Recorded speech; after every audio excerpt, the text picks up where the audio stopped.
Bonjour et bienvenue sur Itinérando Sud-Est. Pour cette dernière journée dans les écrins, nous monterons voir le cuirassé des cimes au sommet du mont Chaberton.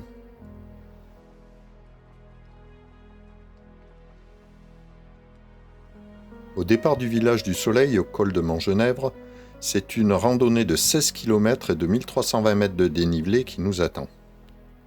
On montera d'abord dans le vallon des Baisses avant de bifurquer vers le col de Chaberton.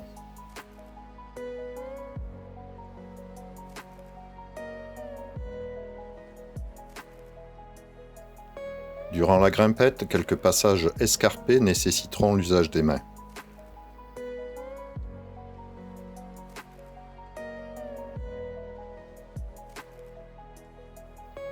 Après cette rude montée, on arrive enfin au col à 2674 mètres. D'ici, on voit la trace louvoyant dans le pierrier de la face ouest pour mener au sommet qui paraît encore bien loin. Au sommet, à 3131 mètres d'altitude, on découvre un panorama à 360 degrés sur les massifs environnants, et bien sûr sur les ruines du fort italien du Chaberton, au lieu de la dernière guerre. Nous voilà partis de bonne heure, et comme je l'indiquais dans la précédente vidéo, Briançon accueille cette année une étape du Tour de France, et c'est au milieu des véhicules de la caravane du Tour que démarre la randonnée.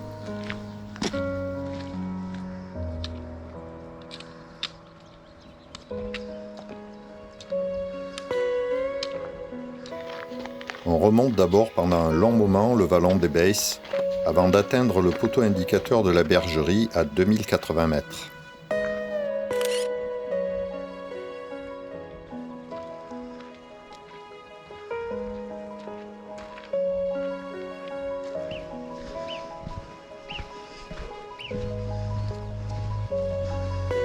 Après avoir traversé le Rio Seco, on entame maintenant la montée au col de Chaberton.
À plusieurs reprises durant la montée, quelques passages escarpés nécessiteront l'usage des mains.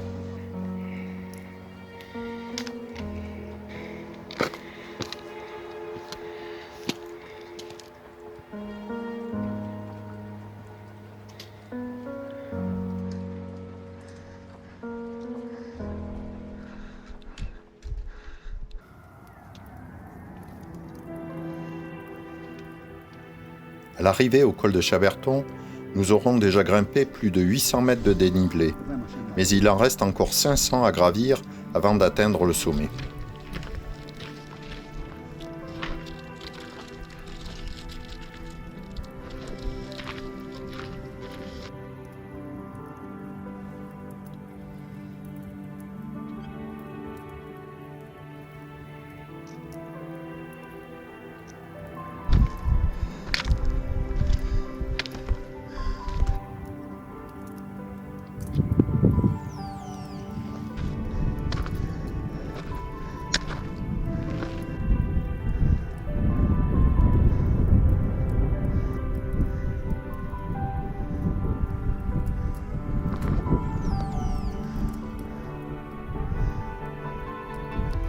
Le sommet atteint à 3131 mètres, offre une vue exceptionnelle allant du massif des Écrins au sommet italien. Eh ben on y est. On y est. Les fameuses 8 tourelles. On découvre aussi bien sûr les vestiges des tourelles de combat du fort cachées dans les entrailles de la montagne.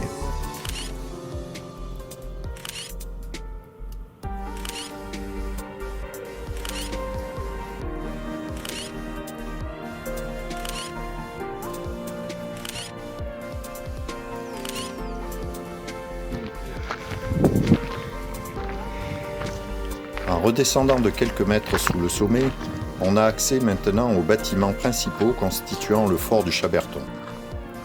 On imagine alors la prouesse de ces bâtisseurs pour ériger à cette altitude l'ensemble de ces constructions. D'ailleurs, si le sujet vous intéresse, je vous recommande la très bonne vidéo des Historateurs retraçant la construction du fort puis la bataille de 1940 qui a vu les artilleurs français mettre un terme à la menace que représentaient ces 8 tourelles équipées de canons pilonnant les positions françaises de Briançon. J'ai mis le lien dans les commentaires.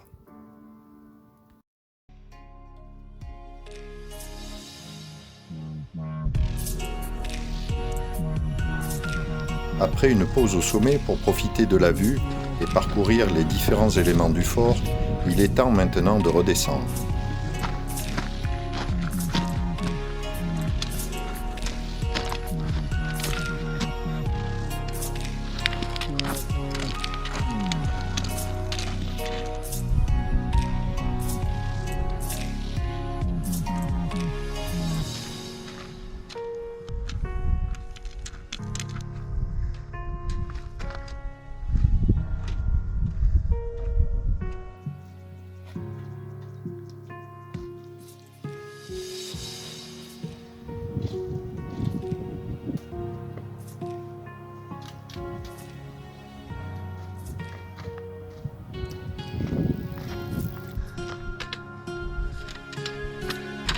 Là.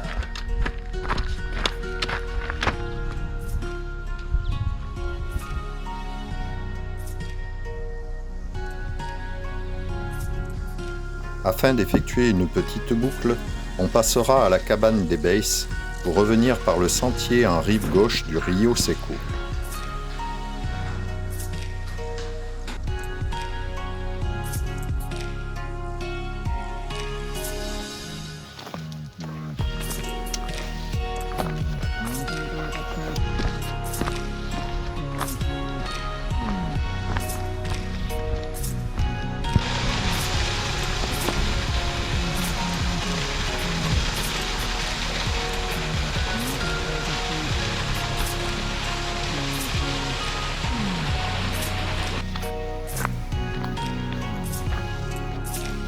La partie finale du sentier est en partie éboulée. Elle nécessitera donc un peu d'attention.